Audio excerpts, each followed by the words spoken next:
11 IPA 1 dari SMA Negeri 1 Koba.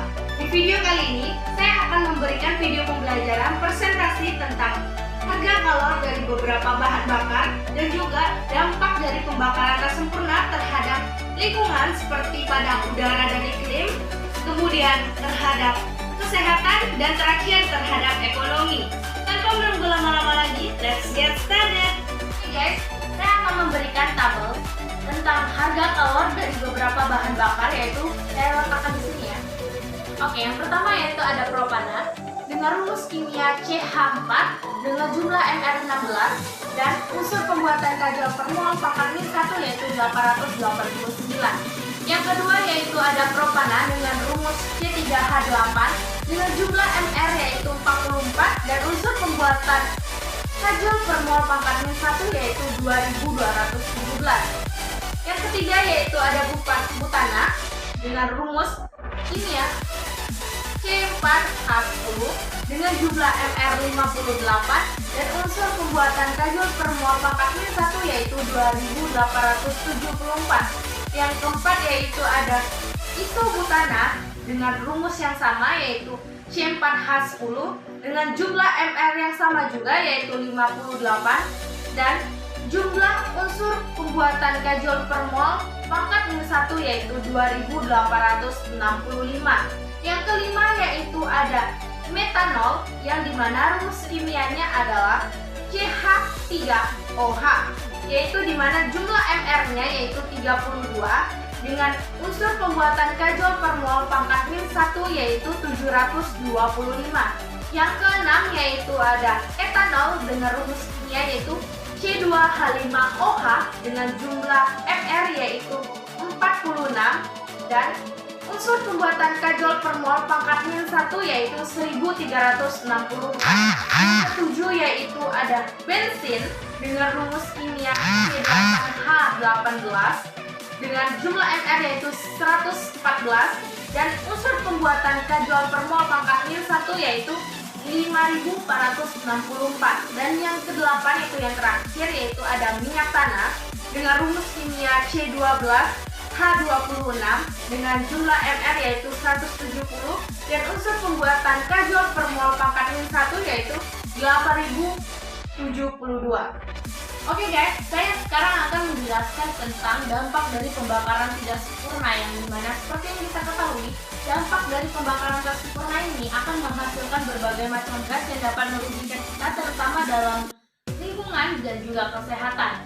Yang pertama yaitu ada NOx atau nitrogen oksida, yang dimana nitrogen oksida ini apabila berada di udara akan berubah menjadi asam nitrat atau HNO3, yang dimana dapat menyebabkan hujan asam. Yang kedua yaitu ada SO2 atau sulfur oksida, yang dimana pelepasan gas SO2 ini berasal dari hasil pembakaran bahan bakar fosil dan peleburan logam dan dapat membentuk asam sulfat atau H2SO4 dan akan menyebabkan hujan asam juga. Yaitu ada emisi gas NOx dan SO2, yang dimana apabila berada di udara dan bereaksi dengan uap air di awan akan membentuk asam nitrat atau HNO3 dan juga asam sulfat atau H2SO4 yang merupakan asam kuat. Dan jika dari awan tersebut turun hujan, maka air hujan tersebut akan bersifat asam dan dimana pH-nya lebih kecil dari 5,6 yang merupakan pH hujan normal, tapi dikatakan sebagai hujan asam. Seperti dimana yang kita ketahui, hujan asam ini dapat mempengaruhi pertumbuhan tanaman saat produksi dan menyebabkan terganggunya makhluk hidup yang di dalamnya. Selain itu, hujan asam ini juga mempengaruhi tanah dan perairan kita, seperti contohnya danau dan sungai akan menjadi asam.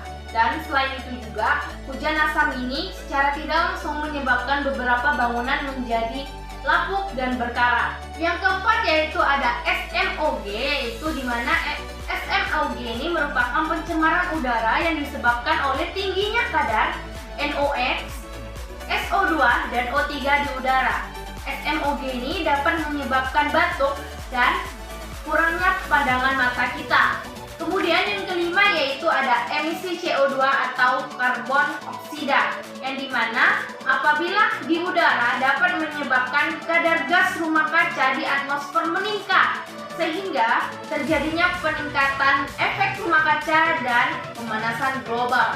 Kemudian yang keenam yang terakhir yaitu ada emisi CH4 atau metana, di mana pelepasan gas CH4 ke udara merupakan salah satu gas rumah kaca yang dimana juga dapat meningkatkan efek gas rumah kaca dan juga pemanasan global.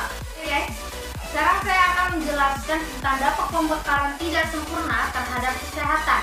Yang pertama yaitu ada CO, yaitu karbon monoksida, yang dimana dapat mereduksi kemampuan darah kita untuk menyerap oksigen.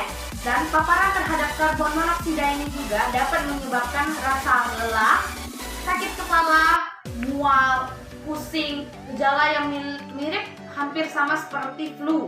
Kemudian juga gangguan terhadap penglihatan dan kebingungan, sakit di bagian dada bagi mereka yang mempunyai penyakit jantung, dan juga yang lebih parah lagi dapat menghilangkan kesadaran kita, akan menyebabkan kematian.